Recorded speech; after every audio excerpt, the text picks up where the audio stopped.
tunamshikilia Ali Mwakisu, huyo ana miaka 37, mkazi wa Ndola, kwa tuhuma za kuvunja store usiku na kuiba mahindi gunia 20 pamoja na maharage gunia 8.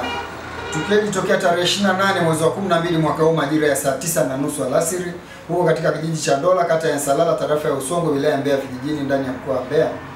Na katika misako iliendelea maeneo mbalimbali, tulifanikiwa kumkamata. Ni kwamba mnamo tarehe 14 mwezi wa 12 mwaka huu majira ya usiku, mtuhumiwa alivunja store hiyo ya mfanyabiashara aitwaye Jeni Mwangaile, huyu ana miaka 28, mkazi wa Ndola, na kuiba mali hizo. Mtuhumiwa amehojiwa na amekiri kutenda kosa hilo, na tunaendelea kuwatafuta watuhumiwa wengine walioshirikiana naye katika wizi huu. Tunatoa rai kuachana na matukio ya wizi, kwa sababu misako ya jeshi la polisi tunayoendesha Mbeya ni misako mikubwa na misako mikali. Mwizi hawezi kukatiza. Lakini katika mazingira mengine pia, polisi mkoani Mbeya tunamshikilia mtu mmoja kwa kosa la kukutwa na pombe hizi haramu zilizopigwa marufuku nchini. Ni kwamba tarehe 29 mwezi wa 12 mwaka huu majira ya saa 10 jioni huko maeneo ya Kiela, kata ya Ndandalo, tarafa ya Unyakyusa, wilayani Kiela, mkoa wa Mbeya, tulifanikiwa kukamata pombe kali aina ya Winbox 3, lakini tukakamata Cafenam box 3 na Ice box 1 pamoja na Ziko box 1 zilizotengenezwa nchini Malawi ambazo zimekatazwa kuingizwa nchini Tanzania.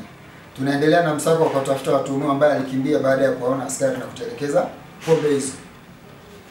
Lakini tutoe rai pia kwamba biashara za magendo kwa Mbeya tunasema hapa unaweza ukafanya, lakini utafilisika mtaani. Unaona, amekutwa na box ile alipoona askari tu kakimbia.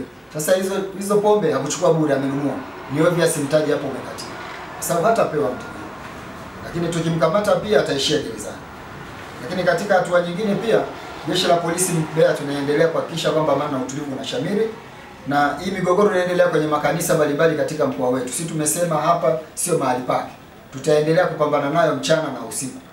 Tatizo la migogoro ndani ya makanisa lisimamiwe na mabaraza yaliyo kanisani, walimalize kwa amani na utulivu. Kwa sababu kwanza lina discourage na kukatisha tamaa hata wafuasi na waumini wanaokuja kusali. Wakianza kuona baba askofu, mchungaji wanagombana ndani ya kanisa, hiyo imani itatoka wapi? Haiwezi kuwepo. Katika hatua nyingine, ukiacha matukio ambayo yamekuwa yakiendelea hapa kwenye jiji la Mbeya, mnamo tarehe 28 mwezi wa 12 mwaka huu majira ya saa 1 jioni huko katika eneo la kanisa la Evangelical Assembly of God Tanzania EAGT lopo LMB ndani ya jiji la Mbeya, kulitokea vurugu kati ya askofu mkuu wa kanisa hilo Bwana Brown Mwakipesile na timu yake kutoka makao makuu Dodoma dhidi ya waumini wa kanisa hilo, ambapo walipinga aliyekuwa mke wa marehemu askofu wa kanisa hilo marehemu Uswege Mwakafwila asichukue nafasi ya uaskofu mkuu wa kanisa hilo. Wale wafuasi wa nje wote walikataza. Alitoka askofu kutoka Dodoma mwenye dhamana na hilo kanisa kuja kumsimika huyu mke wa marehemu mchungaji mwanzishi wa kanisa, walikataa.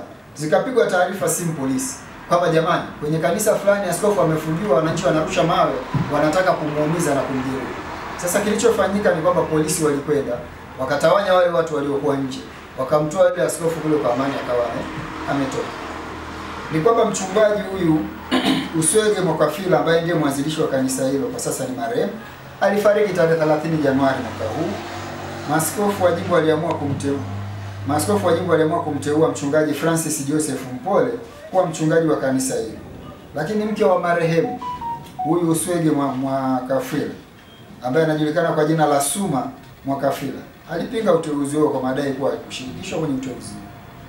Baada ya kupinga, alikwenda kulalamika makao makuu ya kanda, ambapo hakusikilizwa na kupelekea malalamiko yake makao makuu Dodoma, na ndicho kilichomfanya sasa Brown Mwakipesile mchungaji akaja kwa ajili ya kuja kulitafutia suluhu. Siku ya tarehe 28 mwezi wa 12 mwaka huu, Brown Mwakipesile pamoja na timu yake walifika Mbeya na kufanya kikao ambacho kilitengua uamuzi wa mchungaji wa Francis Mpole na kumteua huyu mke wa marehemu Suma Mwakafwila. Lakini majority na waumini wengi hawakukubali kuteuliwa, na ndicho chanzo walichokifanya, ikiwa ni pamoja na kumfungia Brown kule ndani, na wakapiga simu nyingi sana kwangu mimi mwenyewe binafsi wakitaka msaada wa kwenda kumwokoa huyu askofu asije akamdhuru. Tulikwenda tukafanya hivyo tukamdhuru. Sisi tunasema tutaki kuingilia uhuru wa kanisa lolote ni waumini wote kwa imani zao, lakini sheria, kanuni na taratibu zifuate ili tuweze kufika kwenye mwafaka mzuri. Ibada ya dini, swala la dini ni imani.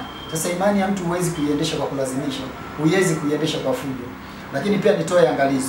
Polisi Mbeya sio kwamba tunaingilia migogoro ya makanisa. Maana sasa imefika mahali kwamba Mbeya kila mgogoro wa kanisa polisi wapo. Ndugu zangu, niwaambie, ni dhamana mliotupa sisi kama jeshi la polisi ni usalama wa watu wa Mbeya, amani na utulivu endelee kushamiri. Sasa kinachofika, tunapigiwa simu pale panataka kutokea fujo, inabidi upeleke askari bila kujali ni sehemu gani.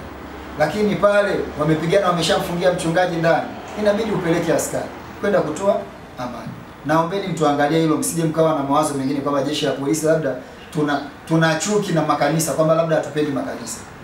Kila chuki inayotokea basi polisi wanatumwa kwenda kanisa. No. Mbeya tuna makanisa mengi, lakini mle ndani ya yale makanisa hawataki kukaa wao kwa wao wakamalize migogoro yao chini kwa chini. Wanataka migogoro iishe mpaka chombo cha dola kiingilie. Mimi naona hiyo sio mtazamo mzuri. Ili mmalize na uweze kuendeleza shughuli za ibada kwenye kanisa lako, migogoro isolviwe kule na mabaraza yale ya walei wa kanisa yanayotumwa ndani ya kanisa, ule uongozi wa kanisa, viongozi wale wamalize kwa amani na utulivu, yaishie chini kwa chini ili kujenga imani ya waumini wetu. Lakini katika hatua nyingine, polisi mkoani Mbeya inamshikilia Upendo James Mwakifamba. Huyu ana miaka 21, mhudumu wa baa na mkazi wa kule Chunya, kwa tuhuma za mauaji. Ni kwamba mnamo tarehe 30 leo mwezi wa 12 mwaka huu majira ya saa 10 alfajiri huko katika kijiji cha Lupa Market kilichopo kata ya Ifungo, tarafa ya Kiwanja, wilaya ya Chunya na mkoa wa Mbeya, huyu Upendo James Mwakifamba akiwa mhudumu hapa pamoja na mwenzake Hilda Idi Mwambona waliachiwa change ya shilingi 2500. Ile change ya shilingi 2500 waliachiwa na mteja. Walivyoachiwa sasa, Upendo akaanza kugombana na Hilda. Hiyo hela ya kwangu, huyu anasema ya kwake, huyu ya kwake. Akachukua chupa akapasua akamchana nayo Hilda. Hilda amevuja damu nyingi, na kuvuja kwa damu nyingi pamoja na kufikishwa kwenye kituo cha afya amefariki dunia.